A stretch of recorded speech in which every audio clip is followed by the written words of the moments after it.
जालौन के उरी में NEET paper leak मामले को लेकर छात्र छात्राओं ने शांतिपूर्ण धरना प्रदर्शन किया। इस दौरान छात्रों ने भविष्य में पेपर लीक की घटनाओं पर रोक लगाने और शिक्षा मंत्री धर्मेंद्र प्रधान के इस्तीफे की मांग की।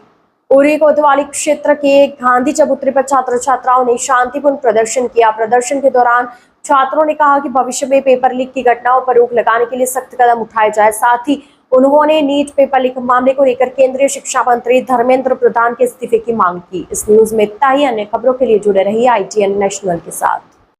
आपका? मेरा नाम कंचन सिंह है और मैं जालौन से और उरी से आती हूँ। आज आप विरोध प्रदर्शन कर रही हैं, किस संदर्भ में विरोध प्रदर्शन? मैं इस शिक्षा के संदर्भ में प्रदर्शन कर रही हूँ। जो जंतर मंतर में बच्चे प्रोटेस्ट कर रहे हैं पेपर लीक को लेकर, जिसमें बच्चों ने सुसाइड किया हुआ है। पेपर दिन प्रतिदिन लीक होते जा रहे हैं, जिसमें से सभी बच्चों की जो सोच है वो बहुत ज्यादा गिर चुकी है कि वो कैसे पेपर के खिलाफ अब कैसे अपना पेपर दें, कैसे चीजें करें। बहुत ज्यादा डर चुके हैं, सभी मेंटली सबकी बहुत ज्यादा खराब हो चुकी है, सब सुसाइड कर रहे हैं। तो हम चाहते हैं पेपर लीक ना हो, ताकि हम जैसे गरीब बच्चे हैं वो कैसे इन सब चीजों से झेल पाएंगे। क्योंकि हमारे लिए मेन मुद्दा तो एजुकेशन ही है ना। एजुकेशन के जरिए ही हम आगे बढ़ सकते हैं, एजुकेशन के जरिए ही हम आगे पहुंच सकते हैं। और वही चीज सबसे ज्यादा खराब चल रही है। भारत देश में सबसे ज्यादा स्थिति एजुकेशन की खराब हो चुकी है। हर पेपर लीक हो रहा है, नीट का पेपर लीक हो रहा है, नेट का पेपर लीक हो रहा है, हर एक पेपर लीक होते जा रहे हैं और कोई भी मतलब इसका ठोस सबूत नहीं मिल पा रहा है। पेपर लीक कौन कर रहा है, कैसे क्या हो रहा है। हम चाहते हैं हमारे एजुकेशन मिनिस्टर इस्तीफा दें, ताकि हम लोग का भविष्य सुधर सके। क्योंकि हम लोग की फ्यूचर जनरेशन, इसी से हम लोग आगे बढ़ पाएंगे। जब पेपर लीक होना बंद होगा तभी कुछ हो पाएगा हमारे देश में विकास। क्या नाम है आपका? मेरा नाम अनुपम कुमार है। कहाँ के रहने वाले हैं? मैं डिस्ट्रिक्ट जालौन के मुख्यालय उरई का रहने वाला हूँ। आज आप प्रदर्शन कर रहे हैं, किस तरीके का प्रदर्शन कर रहे हैं? आज हमारा ये शांतिपूर्वक धरना प्रदर्शन है और जो परीक्षा और पेपर लीक हुई है और इसमें हम शिक्षा व्यवस्था में जो सुधार चाहते हैं उसको लेकर के हमारा ये धरना प्रदर्शन है। क्या मांगे आप?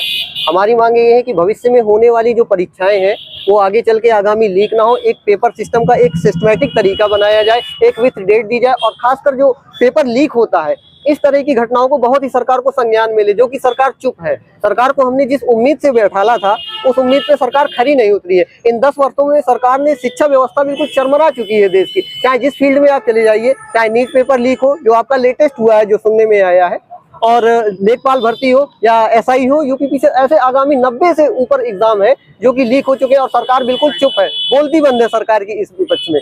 इस पक्ष में हम स्टूडेंटों को, पढ़ने वाले विद्यार्थियों को हमें सड़कों पे उतरना पड़ा है। कुछ लोग जेल भेजे गए हैं, इस मामले में क्या कहना है आपको? ये तो बिल्कुल अति निंदनीय घटना है। सरकार को ऐसा नहीं करना चाहिए, क्योंकि बिना कुछ जाने आपका प्रोटेस्ट जो चल रहा था, क्या हमारे देश में अपनी बात को रखने का भी अधिकार हम लोगों का नहीं है? हाल ही में कुछ लोग जेल भेजे गए जिन्होंने जो पेपर लीक मामले में शामिल थे।